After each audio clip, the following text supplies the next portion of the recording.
Hello friends, welcome to my channel. இன்றைக்கி நம்ம channel ரொம்ப நாளைக்கு அப்புறம் ஒரு லாங் வீடியோ வந்து போஸ்ட் பண்ணலாம் அப்படின்னு வந்து டிசைட் பண்ணியிருந்தேன். ஸோ இது வந்து ஒரு டிஃப்ரெண்ட்டான தொக்கு ரெசிபி தான் இன்றைக்கி நம்ம பார்க்க போகிறோம். கீரை வச்சு ஒரு தொக்கு வந்து செஞ்சுருக்கேன் ஃப்ரெண்ட்ஸ். ஸோ கீரை வந்து சாப்பிடாதவங்க கீரை கூட்டே சாப்பிட்டுட்டு அவங்களுக்கு ரொம்ப வந்து அலுத்து போயிருக்கும். அந்த மாதிரி இருக்கவங்களாம் இந்த மாதிரி தொக்கு செஞ்சு வச்சுக்கிட்டிங்கன்னா ஒரு 2-3 டேஸ் வச்சு நம்ம சாப்பிடலாம். சப்பாத்தி, தோசை, பூரி எல்லாத்தோடையும் வச்சு சாப்பிடலாம். ரைஸ் கூடவும் மிக்ஸ் பண்ணி இதை சாப்பிடலாம். ரொம்ப அருமையாக இருக்கும். குழந்தைங்களுக்கு கண்டிப்பாக நீங்கள் இதை கொடுக்கலாம், டாட்லர்ஸ்க்கு. ஸோ இன்றைக்கி நம்ம இந்த கீரை தொக்கு ரெசிபி எப்படி செய்கிறது அப்படின்னு தான் பார்க்க போகிறோம். ஸோ ஒரு கடாயில் வந்து கொஞ்சம் தாராளமாக எண்ணெய் சேர்த்துட்டு கடுகு, உளுத்தம்பருப்பு, கடலைப்பருப்பு எல்லாத்தையும் போட்டு நல்லா இந்த மாதிரி வந்து வறுத்துக்கலாம். ஸோ கடுகு, உளுத்தம்பருப்பு, கடலைப்பருப்புலாம் நல்லா வந்து செவக்கிற வரைக்கும் வறுத்துக்கோங்க. அதுக்கப்புறம் நல்லா வந்து குட்டி குட்டியாக சாப் பண்ண வெங்காயம் அண்ட் பச்சை மிளகாய் நான் இதில் ஆட் பண்ணிக்கிறேன். கொஞ்சமாக கருவேப்பிலையும் ஆட் பண்ணியிருக்கேன். அதையும் நல்லா வந்து வதக்கி விட்டுக்கலாம். ஸோ ஆனியன் வந்து நல்லா வந்து கலர் ப்ரௌனிஷாக கொஞ்சம் வந்து சேஞ்ச் ஆகிற வரைக்கும் நம்ம வந்து வதக்கி விட்டுக்கலாம் ஃப்ரெண்ட்ஸ். அதோடைய சாட்டே பண்ணுறதுலேயே அது வந்து வதங்கிரும். எக்ஸ்ட்ராவாக நீங்கள் வாட்டர்லாம் இதுக்கு வந்து ஆட் பண்ண வேண்டாம். அப்பப்போ கொஞ்சம் இந்த மாதிரி வந்து வதக்கி விட்டுக்கோங்க. ஒரு 2லேருந்து 3 தக்காளியை வந்து இந்த மாதிரி குட்டி குட்டியாக சாப் பண்ணி எடுத்துக்கலாம். அந்த தக்காளியும் நான் இந்த வெங்காயத்தோடு ஆட் பண்ணிவிட்டு இந்த தக்காளி வெங்காயம் வதங்கிறதுக்கான உப்பு மட்டும் நான் இப்போ ஆட் பண்ணிக்கிறேன். ஏன்னா உப்பு சேர்த்தோன்னா தக்காளி வந்து சீக்கிரமாக வதங்கிடும். அதோட கொஞ்சம் மஞ்சப்பொடி ஆட் பண்ணி நல்லா வதக்கி விட்டுக்கலாம். நான் எங்கேயுமே வந்து தண்ணி ஆட் பண்ணல. ஏன்னா தக்காளியிலேயே வந்து அது தண்ணி வந்து வரும். அந்த தக்காளி தண்ணியிலேயே அது வந்து வெந்துடும். ஸோ இப்போ வந்து கீரையை நான் வந்து எந்த கீரை வேணாலும் எடுத்துக்கலாம். இது வந்து பாலக்கீரையில் பண்ணால் ரொம்ப ஸ்பெஷலாக இருக்கும். மற்றபடி எல்லா கீரையிலையுமே நம்ம இதை செய்யலாம் ஃப்ரெண்ட்ஸ். நல்லா குட்டி குட்டியாக சாப் பண்ணி இந்த மாதிரி நல்லா 2-3 டைம்ஸ் வாஷ் பண்ணி வச்சுக்கோங்க. ஏன்னா அதில் வந்து மண் இருக்கும். ஸோ நான் வாஷ் பண்ணி வச்சுருக்கிற கீரையை இதோட ஆட் பண்ணிட்டேன்.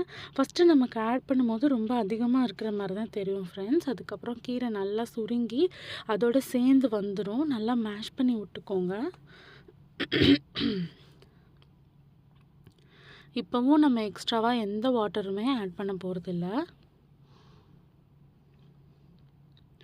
இந்த மாதிரி வெயில் டைமில் கீரையெல்லாம் நம்ம வந்து செஞ்சு கொடுத்தோன்னா ரொம்ப ரொம்ப நல்லது. ஹீட் ஏறாமல் இருக்கும், பாடி ஹீட் ஏறாமல் இருக்கும். இந்த மாதிரி டைமில் தான் நமக்கு எல்லா டைப்ஸ் ஆஃப் கீரையும் கிடைக்கும். ஸோ குழந்தைங்களுக்கும் நம்ம கீரை கூட்டே கொடுக்காம இந்த மாதிரி ஒரு தொக்கு மாதிரி செஞ்சு கொடுத்தீங்கன்னா தயிர் சாதத்துக்கு கூட அது வந்து வச்சு சாப்பிடலாம். ரொம்ப அருமையாக இருக்கும். ஸோ இப்போ தான் நான் கீரைக்கும் தேவையான உப்பை வந்து இதில் சேர்த்து ஆட் பண்ணிக்கிறேன். ஸோ ஆட் பண்ணிட்டு நல்லா மிக்ஸ் பண்ணி விட்டோன்னா அந்த கீரை நல்லா வந்து அதோட சேர்ந்து நல்லா வேக ஆரம்பிச்சிடும். இதில் நீங்கள் இன்னும் பாலக்கீரை ஆட் பண்ணிங்கன்னா அது சீக்கிரமே வெந்துடும். மற்ற கீரை வந்து கொஞ்சம் டைம் எடுக்கும்.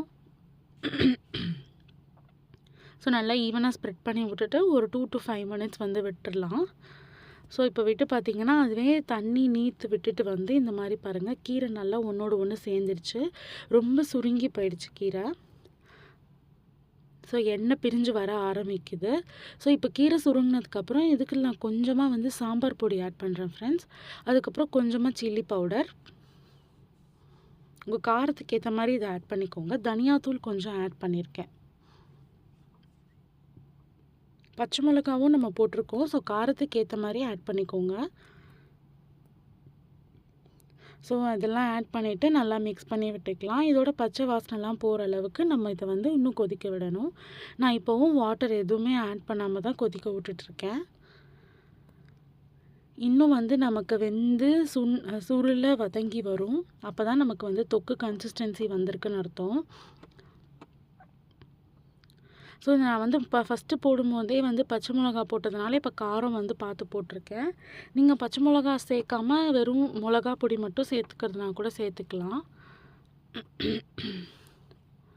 ரொம்ப வந்து ஹெல்த்தி பெனிஃபிட்ஸ்லாம் நமக்கு கீரையில நெறையா இருக்குன்னு நம்ம வந்து எல்லாருக்குமே தெரியும்.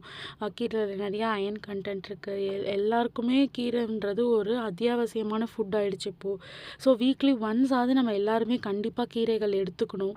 ஸோ இப்போ பார்த்தீங்கன்னா, நல்லா தண்ணியெல்லாம் சுண்டி போய் நான் தண்ணியே ஆட் பண்ணல ஃப்ரெண்ட்ஸ். வெறும் அந்த வெங்காயம், அந்த தக்காளியில வந்த தண்ணியிலேயே கீரையும் வதங்கிடுச்சு. நம்ம உப்பு போட்டிருந்தோம் இல்லையா? உப்பே தண்ணி வரும். அந்த தண்ணியிலே வதங்கிடுச்சு. ஸோ இந்த மாரி ஒரு நல்ல கீரை தொக்க வந்து நீங்களும் செஞ்சு பாருங்க.